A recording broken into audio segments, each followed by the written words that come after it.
teman-teman yang lain. ES Channel disebut dong. ES Channel juga. Di sini ada Bang Egi Sujana yang baru saja hadir. Ayo Bang, gabung dari sini. Jakarta. Bang. Ya, ada Muslim Army juga.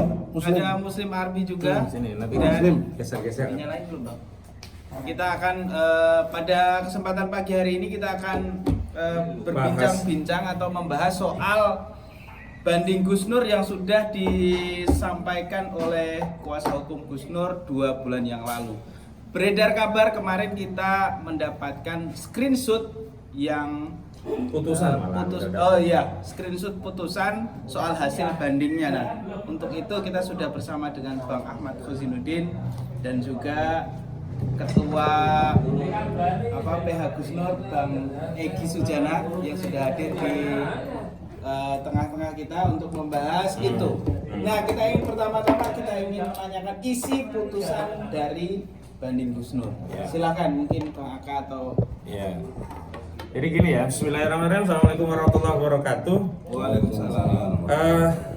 Saya sudah katakan dalam tulisan saya, kita lega dengan isi putusan Pengadilan Tinggi Semarang yang memvonis Gus Nur 4 tahun penjara dan pasal yang digunakan untuk memvonis berubah. Kalau tadinya kabar bohong yang menerbitkan keonaran berubah menjadi menyebarkan kebencian dan permusuhan di kalangan masyarakat. Tapi sekali lagi kita belum puas, karena ya sejatinya Gus Nur tidak bersalah. Dia sedang mengamalkan ajaran agama Islam, yakni membimbing Bambang Trimulyono untuk melakukan mubahalah. Apa dasarnya? Karena dia tidak yakin dengan informasi ijazah Jokowi yang palsu. Apalagi menurut Bambang Trimulyono dalam bukunya Jokowi yang bercover dengan lelaki berijazah palsu itu kan SD, SMP, SMA bahkan S1-nya begitu. Jadi tidak tepat kalau seorang yang beragama Islam, apalagi terlepas dengan kontroversinya, dia seorang ulama ya kan, dan ingin mengajarkan atau ingin mempraktikkan ajaran mubahalah untuk mendapatkan keyakinan tentang kebenaran ijazah palsu kok dihukum pidana. Jadi itu yang pertama. Yang kedua, jadi banding Gus Nur sebenarnya mengkonfirmasi bahwa ijazah palsu itu bukan kabar bohong. Berarti ijazah palsu itu benar, Bukan hoax. bukan hoax. Iya. Iya. Karena begini kan sebelumnya Gus Nur itu kan divonis 6 tahun. Tadinya dituntut 10 tahun oleh jaksa karena terbukti secara sah dan meyakinkan telah melakukan tindak pidana mengedarkan kabar bohong yang menerbitkan keonaran di kalangan rakyat. Itu kan yang menjadi dalih jaksa menuntut. Dan hakim di tingkat judek fraksi Pengadilan Negeri Surakarta juga mengabulkan tuntutan jaksa dengan memberikan vonis. Hanya vonisnya tidak 10 tahun, tapi vonisnya 6 tahun. Dasarnya apa? Telah melanggar ketentuan pasal 14 ayat 1 Undang-Undang Nomor 1 tahun 1946 tentang mengedarkan kabar bohong. Nah, sekarang pasal itu dianulir oleh Majelis Judek Fraksi tingkat kedua di Pengadilan Tinggi Semarang. Apa coba simpulannya? Berarti nggak ada kabar bohong dong. Berarti ijazah palsu bener dong. Nah, menurut saya ini juga sejalan dengan fakta persidangan yang Bang Egi juga mendampingi, saya juga ikut menyaksikan langsung. Sejak awal persidangan sampai vonis di Pengadilan Negeri Surakarta, kita itu tidak pernah melihat satu lembar pun ijazah asli Jokowi. Betul nggak Bang? Betul. Ada nggak satu lembar gitu aja? Nggak perlu SMA, minimal SD-nya gitu. Nggak ada. Demi Allah nggak ada.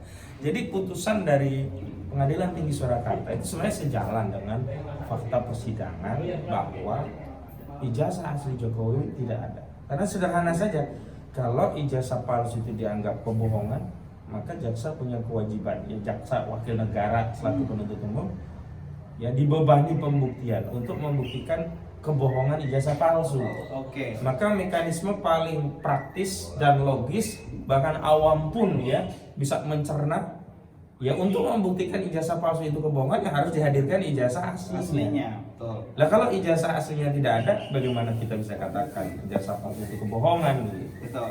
Tapi kata Allah di judek fraksi tingkat pertama Pengadilan Negeri Surakarta, hakim tetap dalam tanda petik ngotot memvonis Gus Nur 6 tahun dengan dasarnya pasal 14 ayat 1 Undang-Undang Nomor 1 tahun 1946. Ini yang kedua. Jadi ini justru mengkonfirmasi ijazah palsu itu ya bisa kita katakan kebenarannya, walaupun hakim tidak mengungkapkannya secara eksplisit, ya itu kan implisit dari pertimbangan.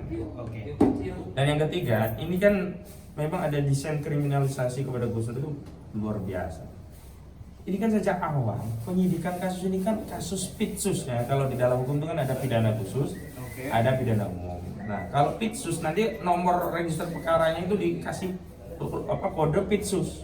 Pidana khusus. Iya, sejak pertama perkara di Pengadilan Negeri Surakarta kan punya Gus Dur itu 318 pitsus. Punya Bambang Tri itu 319 pitsus. Jadi secara konstruksi hukum ini memang pidana khusus. Pidana khusus itu seperti narkoba, korupsi, ITE, dan itu termasuk khusus. Dan memang ditangani oleh penyidik khusus. Dalam hal ini kan kasus ini dilaporkan diproses oleh Direktorat Tindak Pidana Cyber Bareskrim Mabes Polri. Bukan Dirtipidum loh, ini pitsus. Maka nomor perkara nomor pitsus. Lah kok tiba-tiba vonis di Pengadilan Negeri Surakarta vonis pidum. Jadi mengadarkan kabar bohong yang mendapatkan keonaran kan itu tidak pidana umum, Undang-Undang Nomor 1 Tahun 1996 tentang peraturan pidana.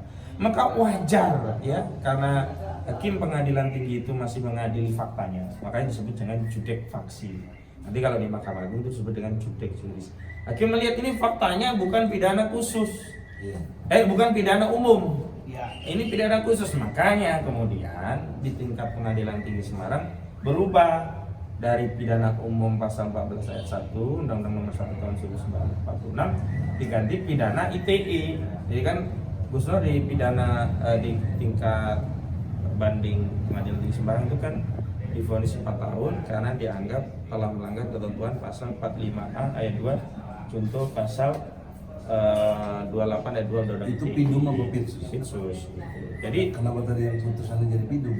Nah itu makanya dikoreksi oleh Pengadilan Tinggi, Bang. Ya kan di pengadilan pertama kan. Jadi asumsi yang benar pedum. Pitsus dong. Kan itu PT-nya pidum. Pitsus. Pitsus. Iya. Jadi di awal itu pitsus, Direktorat Tindak Pidana Cyber. Divonis pidum oleh Pengadilan Negeri Surakarta karena kabar bohong. Tadi asumsi saya dia bikin pitnya.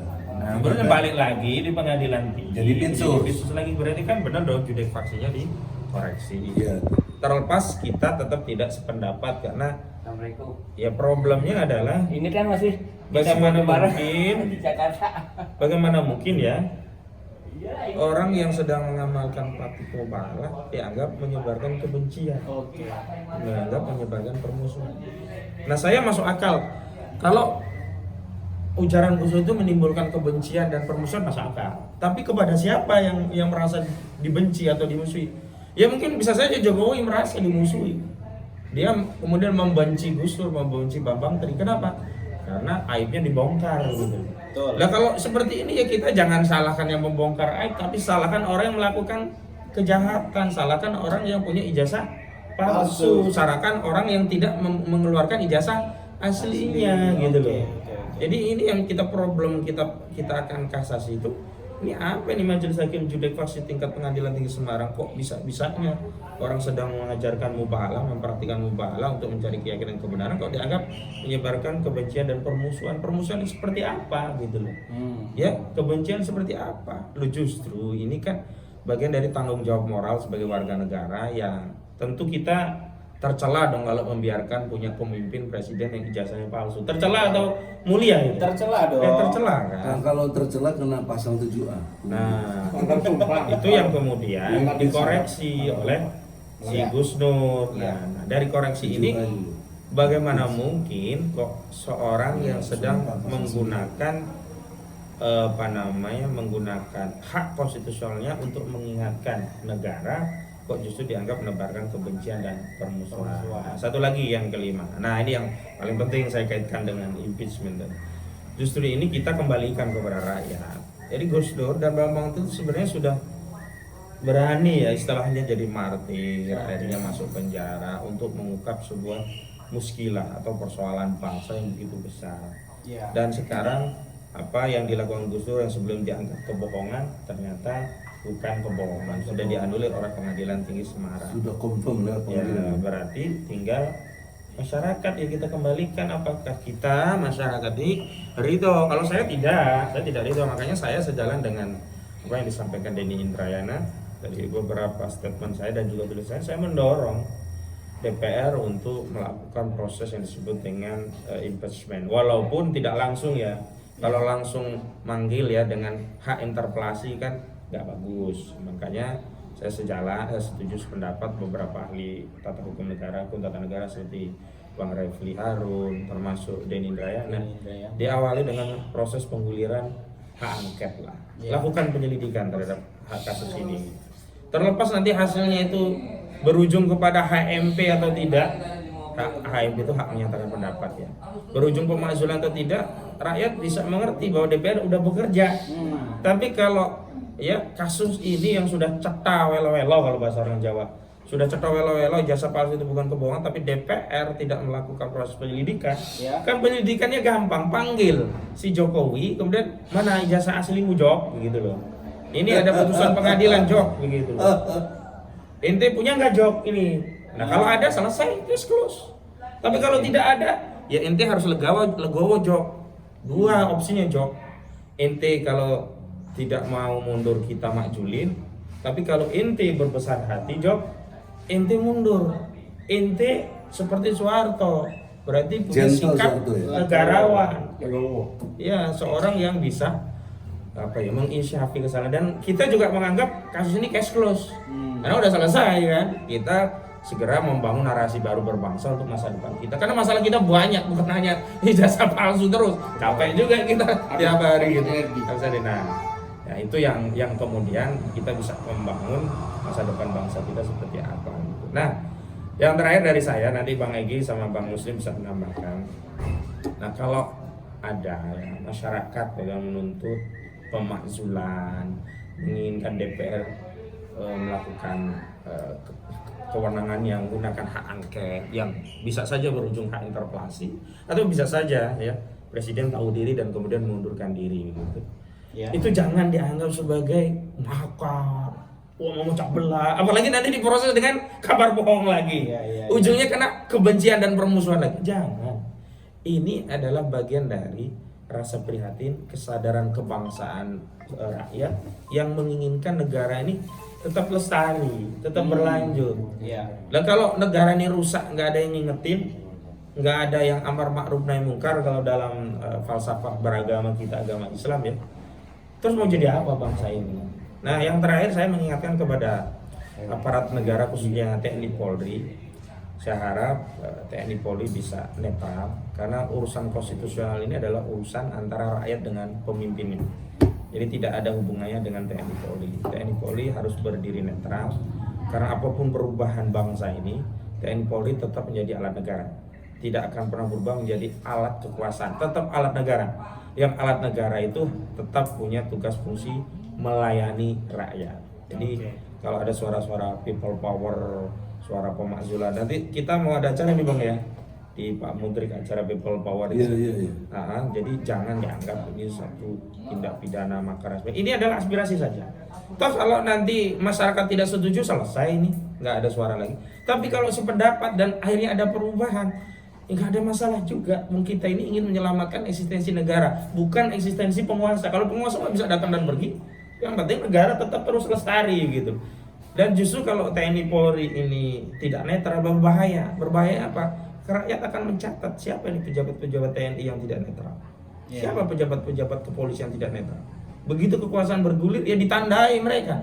Padahal mereka kan ingin mengabdi dengan, tentu kan kalau ingin jadi polisi sejak awal ya ditentarkan ingin pensiun dengan baik, tidak ada kasus, ingin dianggap pelayan rakyat. Begitu pensiun kembali kepada rakyat, itu diterima dengan baik. Tapi kalau kita jahat pada rakyat kan, begitu pensiun bisa saja ya diisolasi oleh rakyat, kemudian ya azabnya bisa jadi kena penyakit stroke lah, macam-macam. Akhirnya sudahlah penyakitan, oleh rakyat disingkirkan atau dialienasi, itu kan nggak enak banget.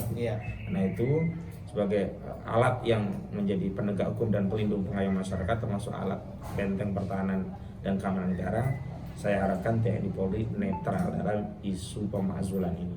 Dan ini isu pemakzulan ini sudah konstitusional, disalurkan melalui DPR, tinggal DPR nanti ya berkenan atau tidak. Jadi jangan kemudian ditarik ini menjadi kriminalisasi. Begitu, nanti biar yang lain. Terima kasih Bang Ahmad Khozinuddin atas penjelasannya. Saya pikir tadi panjang sekali, ada 6 poin kalau tidak salah tadi, dari awal sampai yang terakhir.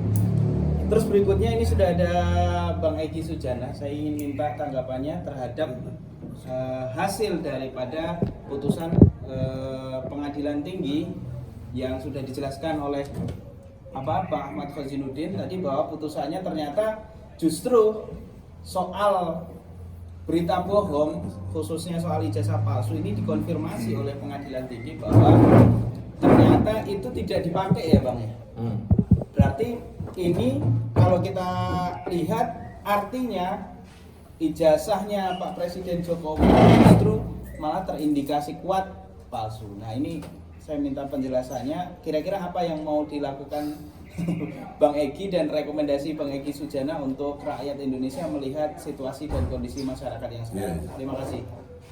Bismillahirrahmanirrahim. Assalamualaikum warahmatullahi wabarakatuh. Waalaikumsalam.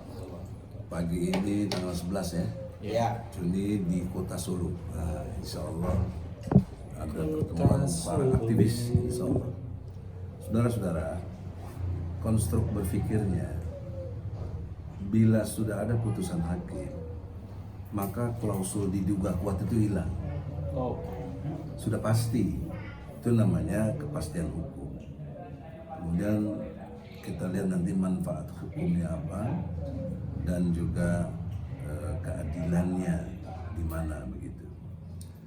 Nah, sudah pasti Jokowi tidak punya ijazah karena sarana untuk membuktikan itu di pengadilan, bukan di konferensi pers, bukan di tempat-tempat lain, di pengadilan. Kalau selain di pengadilan tidak bernilai, hanya sifatnya informatif, tapi tidak berkekuatan hukum gitu.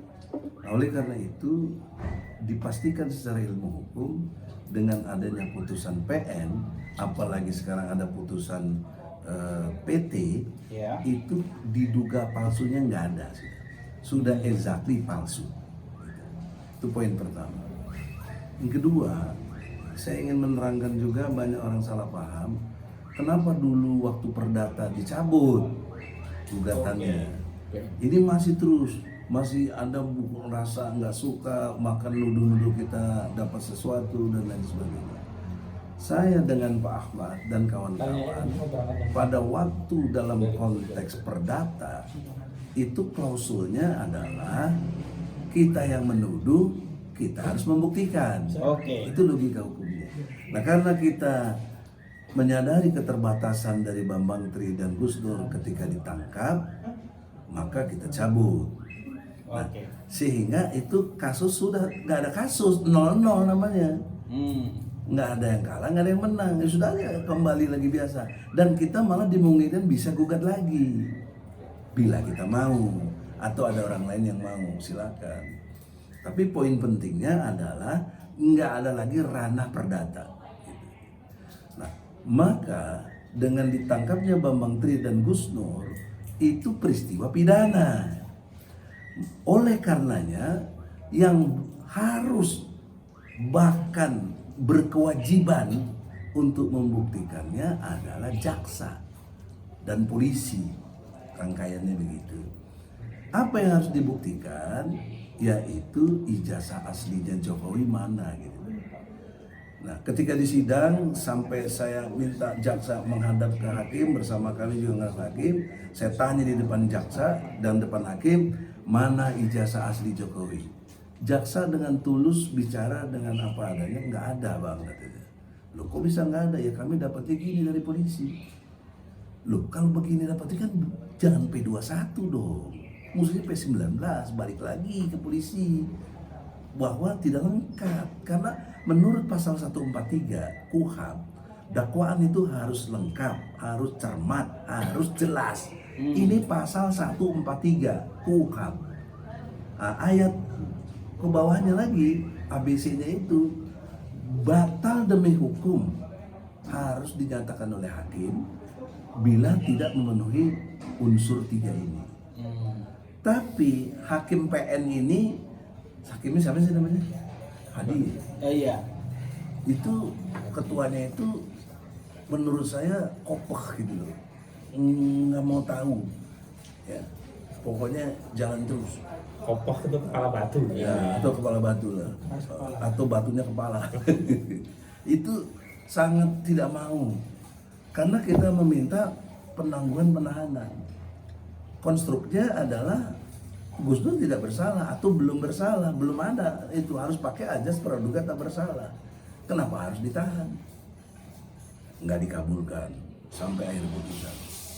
Nah, maka terbukti di pengadilan, jaksa dan polisi, karena jaksa mengkaitkan dengan polisi, di depan hakim tidak mampu menerangkan, menjelaskan, memperlihatkan ijazah aslinya Jokowi.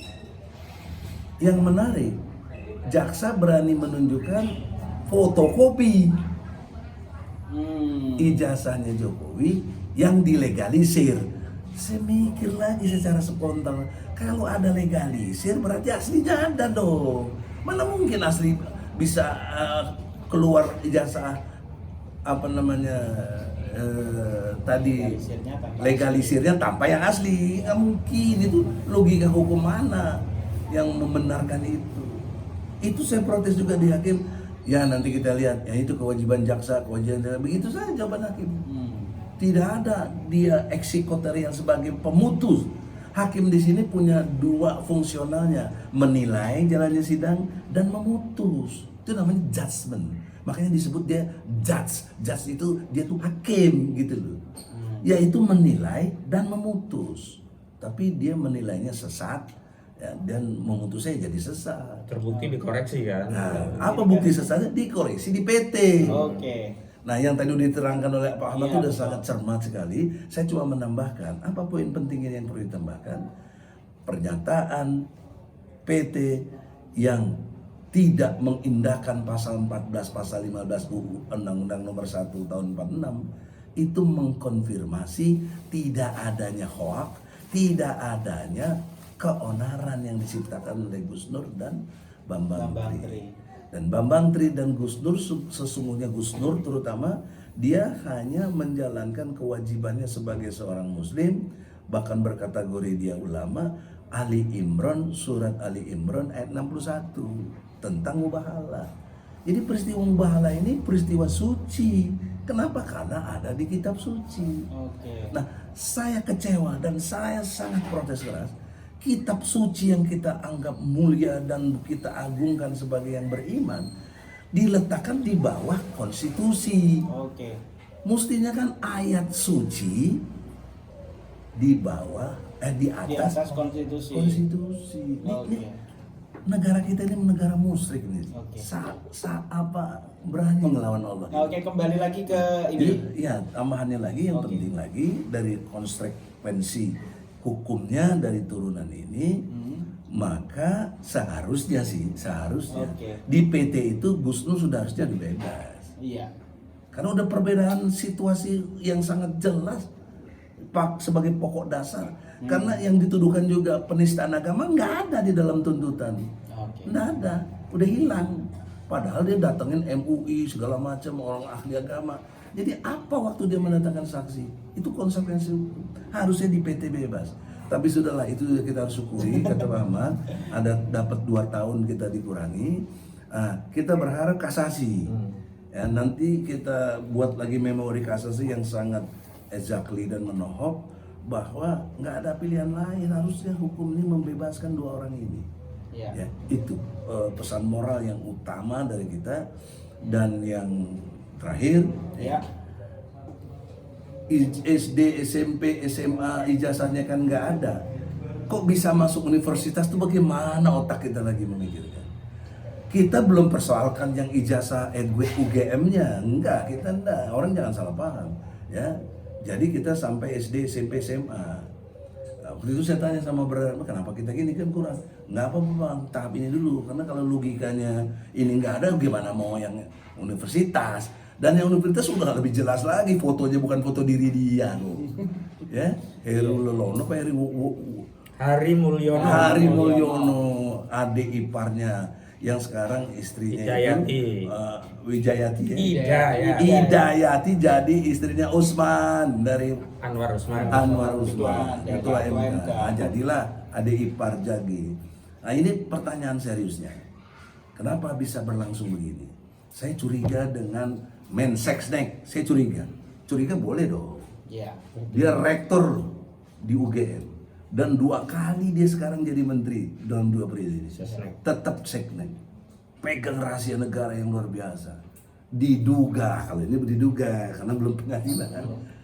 Dia tahu persis tentang ijazah palsu.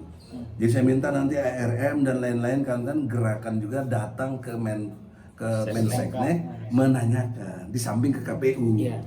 Kenapa ke KPU? Karena dia harus menerima syarat-syarat yang dimaksud persyaratan capres.